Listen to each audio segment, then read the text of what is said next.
গোপীবল্লভপুরে প্রচারে ঝড় তুললেন অজিত মাহাতো। শীতলা মন্দিরে পুজো দিয়ে প্রচার শুরু। ঝাড়গ্রাম জেলার গোপীবল্লভপুর বিধানসভার সাঁকরাইল ব্লকের কুলটেকরি অঞ্চলের বালিগেড়িয়া শীতলা মন্দিরে পুজো দিয়ে আজকে নির্বাচনী প্রচারের শুভ আরম্ভ করলেন তৃণমূল কংগ্রেসের প্রার্থী অজিত মাহাতো। পুজো দিয়েই তিনি জোর কদমে প্রচারে নেমে পড়েন এবং ইতিমধ্যেই গোটা বিধানসভা জুড়ে তার প্রচারের গতি নজর কাড়ছে। সূত্রের খবর, অজিত মাহাতো ইতিমধ্যেই প্রায় প্রতিটি অঞ্চলে অন্তত একবার করে প্রচার ও জনসংযোগ কর্মসূচি সম্পন্ন করছে। অন্যদিকে গোপীবল্লভপুরে বিজেপি প্রার্থী এখনও সব এলাকায় পৌঁছাতে পারেননি বলে রাজনৈতিক মহলে আলোচনা শুরু হয়েছে। দলীয় গোষ্ঠীদ্বন্দ্বের কারণে বিজেপির নেতা বহু কর্মী এখনও প্রচার ময়দানে সক্রিয়ভাবে নামেননি বলে অভিযোগ উঠেছে। এই পরিস্থিতিতে তৃণমূল প্রার্থী অজিত মাহাতো প্রচারে অনেকটাই এগিয়ে রয়েছেন বলে মনে করছেন রাজনৈতিক পর্যবেক্ষকরা। প্রতিদিন সকাল থেকে রাত পর্যন্ত তিনি গোটা বিধানসভা এলাকা চষে বেড়াচ্ছেন। তার প্রচারের ধরনেও রয়েছে অভিনবত্ব। কখনো বাইকে, কখনো ট্রাক্টরে, আবার কখনো পায়ে হেঁটে মানুষের কাছে পৌঁছে যাচ্ছেন তিনি।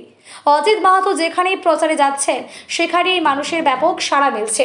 জনসমাগম এবং সমর্থনের এই চিত্র গোপীবল্লভপুরে নির্বাচনী লড়াই নতুন মাত্রা যোগ করছে বলে মত রাজনৈতিক বিশ্লেষকদের।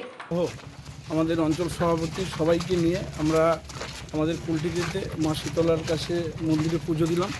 পুজো দিয়ে আজকে আমরা এই প্রচার কর্মসূচি শুরু করেছি। আমাদের কুলটিতে আহিরা বুথ এবং বিভিন্ন জায়গায় অনেকগুলো বুথেই আমরা যাব এবং সেখানে গিয়ে আমাদের দলীয় কর্মসূচি প্রচার হবে সারাদিন এখানে।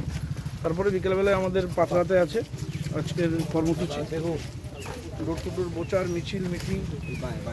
এভাবেই আমরা মমতা বন্দ্যোপাধ্যায়ের নীতি আদর্শের কথা, মমতা বন্দ্যোপাধ্যায়ের ত্যাগ তুচ্ছতা সাধনার কথা, এত যে উন্নয়ন করেছে সেই বার্তা নিয়েই মানুষের বাড়ি বাড়ি আমরা প্রচার কর্মসূচি চালিয়ে যাচ্ছি এবং সমস্ত মানুষকে পাশে থাকার অনুরোধ করব যে আপনারা দিদির উপর ভরসা রাখুন, তৃণমূল কংগ্রেসের উপর ভরসা রাখুন। তৃণমূল কংগ্রেস ছাড়া একমাত্র গরিব মানুষের কথা যদি কেউ ভাবে, সমস্ত স্তরের মানুষের কথা যদি কেউ ভাবে, সেটা হচ্ছে আমাদের তৃণমূল কংগ্রেস।